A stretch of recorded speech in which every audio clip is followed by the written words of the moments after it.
The envelope sat on the kitchen table like a bomb waiting to explode.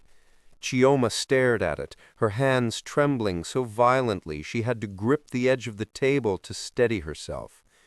The return address was clear: Gene Tech Laboratories, confidential results enclosed.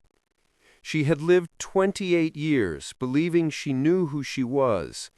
Chioma Okafor, only daughter of Chief Emmanuel Okafor, one of the wealthiest men in Port Harcourt. The precious girl who had everything: private schools, designer clothes, a Range Rover for her birthday, a trust fund that would make most people weep with envy. But 3 weeks ago, her entire world had begun to crack. It started at her mother's funeral. Grace Okafor had died suddenly of a heart attack, leaving the family shattered. During the wake, while Chioma was greeting mourners, an old woman had grabbed her arm with surprising strength. "You look just like your father," the woman had whispered, her eyes wild and urgent. "But not the one you think." Before Chioma could respond, the woman melted back into the crowd. Chioma searched for her the rest of the evening, but she had vanished like smoke. She tried to dismiss it as the ramblings of a confused elderly woman. Grief did strange things to people. But then the letter arrived. It was delivered to her office, not her home. A plain envelope with no return address. Inside was a single photograph and a handwritten note.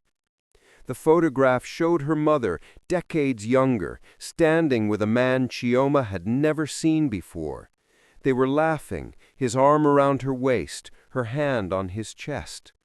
The intimacy in their body language was unmistakable. On the back, someone had written, "Grace and Ade, 1995, the year before Chioma was born." The note was even more disturbing. "Your father paid me to keep quiet for 28 years. Now that your mother is gone, you deserve to know the truth. The man who raised you is not your biological father. If you want answers, get a DNA test. I'll be watching." She had laughed it off at first. This had to be someone trying to extort money from the family during their time of grief. Happens all the time to wealthy families in Nigeria. Scammers with no shame. But something nagged at her. She started remembering things, small things. The way her father never liked taking family photos. The way her skin tone was different from both her parents. They were both dark-skinned, while she had a lighter, almost caramel complexion. The way her father had always been distant, loving, but never quite warm. The way he would sometimes look at her with an expression she couldn't quite read. And then there was the biggest clue of all, hiding in plain sight her entire life. She had green eyes, actual green eyes, striking against her brown skin. Her mother's eyes were brown. Chief Okafor's eyes were brown. Everyone always commented on her unusual eyes, chalking it up to a distant ancestor. But what if it wasn't? Against her better judgment, against every instinct telling her not to open this Pandora's box, Chioma had gotten the DNA test. She went to a private clinic in Lagos, 3 hours away, where nobody knew her. She provided her own sample and sent someone to discreetly collect items from her father's house: a toothbrush, a hairbrush, anything with his DNA. Now, 3 weeks later, the results were here. Her phone buzzed. It was her best friend, Ngozi. "Girl, where are you? We're supposed to meet for lunch." Chioma had completely forgotten. "I can't make it. Something came up." "Again? Chi, you've been weird for weeks. What's going on?" "I'll call you later." She hung up before Ngozi could protest. Her hand reached for the envelope, drew back, reached again. Once she opened this, there was no going back. If the results confirmed what that anonymous letter suggested, her entire life would change. Her identity, her family, her inheritance, everything. But not knowing was torture too. She ripped it open. The scientific jargon blurred before her eyes as she scanned the document. Then she found the conclusion. Probability of paternity, 0%. The tested male is excluded as the biological father of the tested child. The paper slipped from her fingers and floated to the floor. Chief Emmanuel Okafor was not her father. The room spun.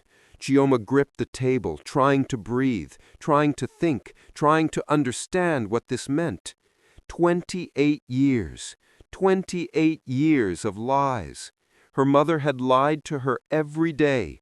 The man she called father knew he wasn't her biological father and never told her. Her entire life was built on a foundation of deception.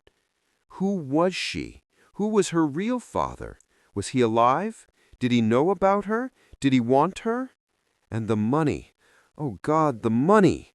Chief Okafor's empire was worth hundreds of millions of naira. Properties, businesses, investments, and she was the sole heir, or so she thought. But if she wasn't his biological daughter, did she have any right to it? Would he disinherit her? Could he legally?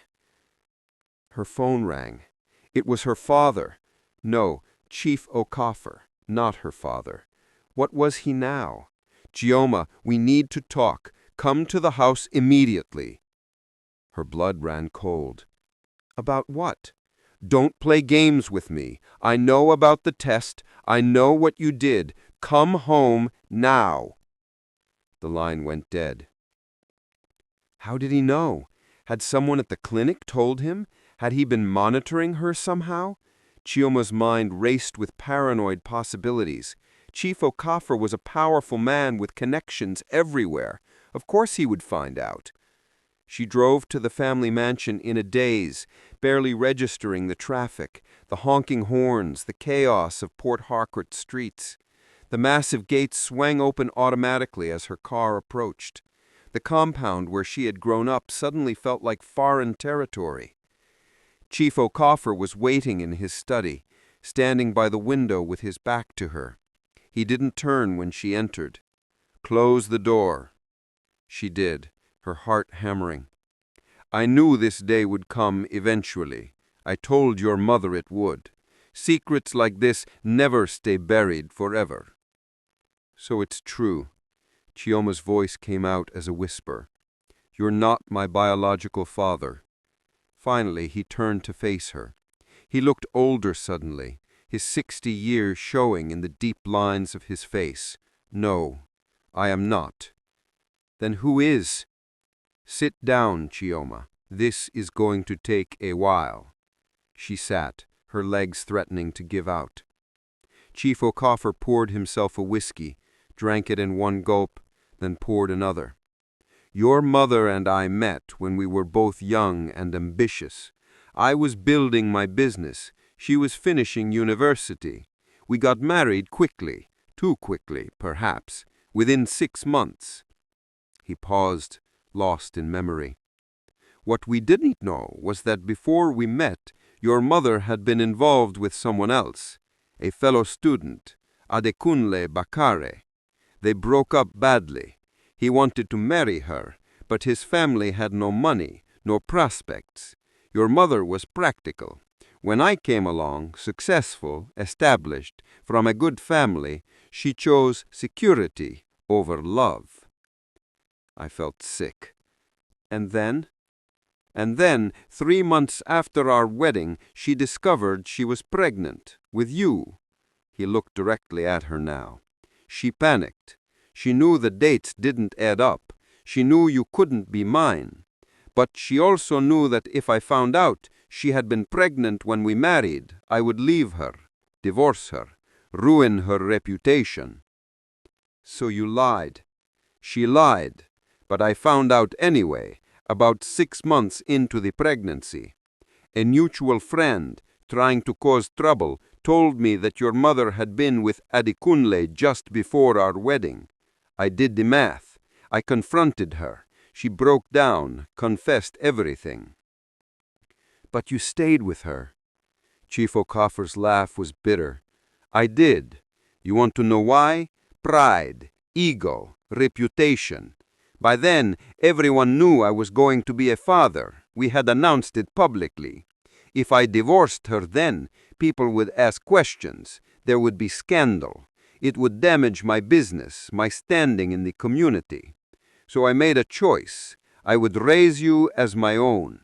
In exchange, your mother would cut off all contact with Adekunle Bakare forever." I felt tears streaming down my face. "You raised me as an obligation, as a business decision." "No," his voice cracked. "That's how it started. But, Chioma, when you were born and the nurse placed you in my arms, something changed. I looked at your tiny face, those strange, beautiful eyes, and I felt love, real love, unexpected love. You became my daughter, not by blood, but by choice. By every day I chose to be your father, by every decision I made with you in mind." "Then why didn't you tell me?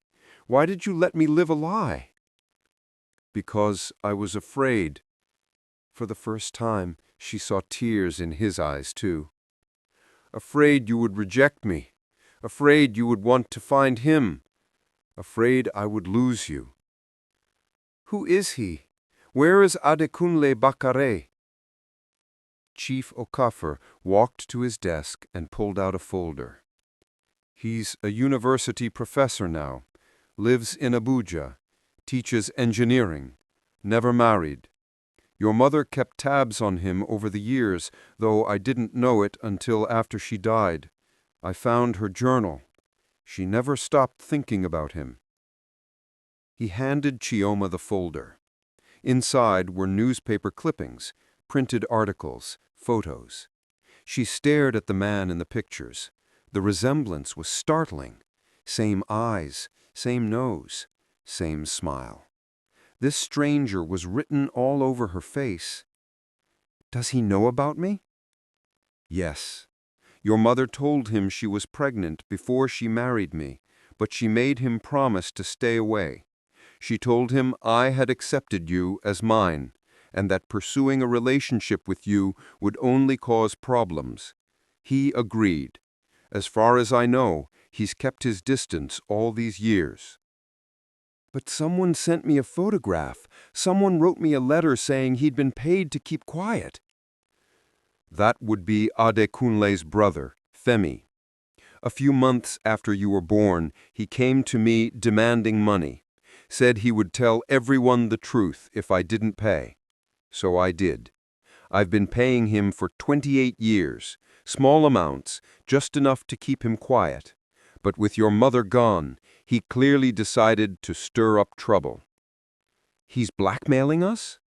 "Was. I've already dealt with him. He won't bother you again." The cold certainty in his voice made Chioma shiver. She didn't want to know what "dealt with" meant. They sat in silence for a long moment, the weight of decades of secrets pressing down on them both. "What happens now?" Chioma finally asked. "It depends on you. What do you want?" "I want to meet him, my biological father. I want answers from him, too." Chief Okafor walked to his desk and pulled out a folder. "He's a university professor now, lives in Abuja, teaches engineering, never married. Your mother kept tabs on him over the years, though I didn't know it until after she died. I found her journal. She never stopped thinking about him." He handed Chioma the folder. Inside were newspaper clippings, printed articles, photos. She stared at the man in the pictures. The resemblance was startling. Same eyes, same nose, same smile. This stranger was written all over her face. "Does he know about me?" "Yes. Your mother told him she was pregnant before she married me, but she made him promise to stay away. She told him I had accepted you as mine, and that pursuing a relationship with you would only cause problems. He agreed. As far as I know, he's kept his distance all these years. But someone sent me a photograph. Someone wrote me a letter saying he'd been paid to keep quiet. That would be Adekunle's brother, Femi. A few months after you were born, he came to me demanding money. Said he would tell everyone the truth if I didn't pay. So I did. I've been paying him for 28 years. Small amounts, just enough to keep him quiet. But with your mother gone, he clearly decided to stir up trouble. He's blackmailing us? Was. I've already dealt with him. He won't bother you again. The cold certainty in his voice made Chioma shiver. She didn't want to know what dealt with meant. They sat in silence for a long moment, the weight of decades of secrets pressing down on them both. What happens now? Chioma finally asked. It depends on you. What do you want? I want to meet him, my biological father.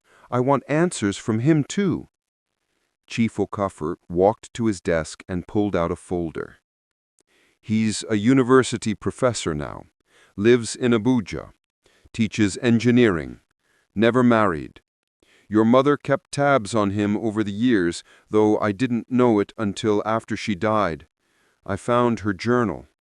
She never stopped thinking about him. Chioma had called Adekunle Bakare from a private number, identified herself, and asked to meet. He had agreed immediately, his voice thick with emotion. She spotted him the moment he walked in. It was like looking at a masculine version of herself. He saw her too, and stopped dead in his tracks, his eyes filling with tears. He approached slowly, as if afraid she might disappear. Chioma, he breathed, I have imagined this moment for 28 years. They sat. For a long moment, neither spoke, just stared at each other, taking in the reality of this impossible meeting. I need you to know, Adekunle said finally, that not a day has gone by that I haven't thought about you. Your mother made me promise to stay away, and I kept that promise because I thought it was what was best for you. But it nearly killed me.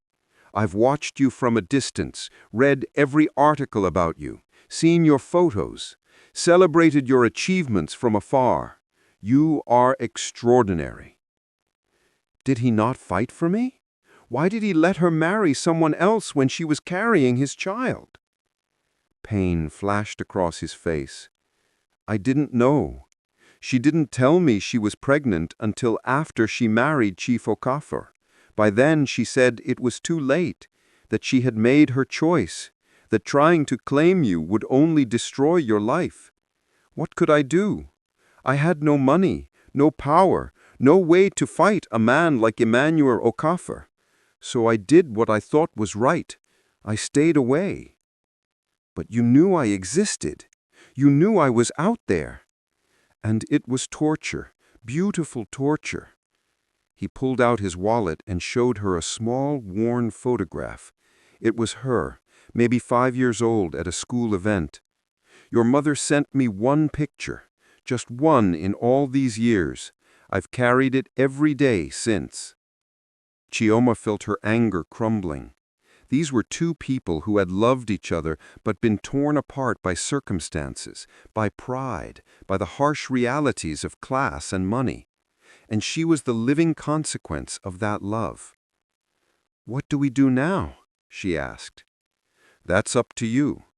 I don't want to complicate your life. I don't want to replace the man who raised you. But if you're willing, I would like to know you, to be part of your life in whatever capacity you'll allow. Over the next months, Chioma navigated her new reality. She got to know Adekunle, slowly, building a relationship with the man who gave her life. She learned about his work, his passions, his regrets. She introduced him to her friends, carefully, explaining the complicated truth. And she maintained her relationship with Chief Okafor, who had earned the title of father through action rather than biology. It wasn't easy. There were awkward moments, painful conversations, tears and anger and confusion.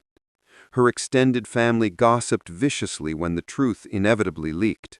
Society judged her mother, picked apart their lives with relish. But through it all, Chioma discovered something profound. Family isn't just about blood. It's about choice. It's about who shows up. It's about who loves you not because they have to, but because they want to. She stood between two fathers now, one who gave her DNA, one who gave her everything else, and she realized she didn't have to choose. She could love them both. She could be the daughter of both men and still be completely herself. The scandal would fade, the gossip would die down, but the truth, messy, complicated, painful truth, had set her free. On the one-year anniversary of her mother's death, Chioma stood at the grave with both her fathers, Chief Okafor on one side, Adekunle on the other, and she spoke to her mother's headstone, forgiving her for the lies, thanking her for the sacrifices, understanding at last that every choice her mother made came from love, even if that love was imperfect. "You did the best you could, Mama, and because of you, I had not one father, but two. You gave me more love than most people get in a lifetime." As they walked away From the grave together, this unlikely family bound by secrets and truth, by biology and choice, Chioma felt at peace for the first time in months. She was Chioma Okafor, Chioma Bakare, and completely, authentically herself. The DNA test had shattered her world, but from the pieces she had built something stronger, something real, something true. And that was worth everything.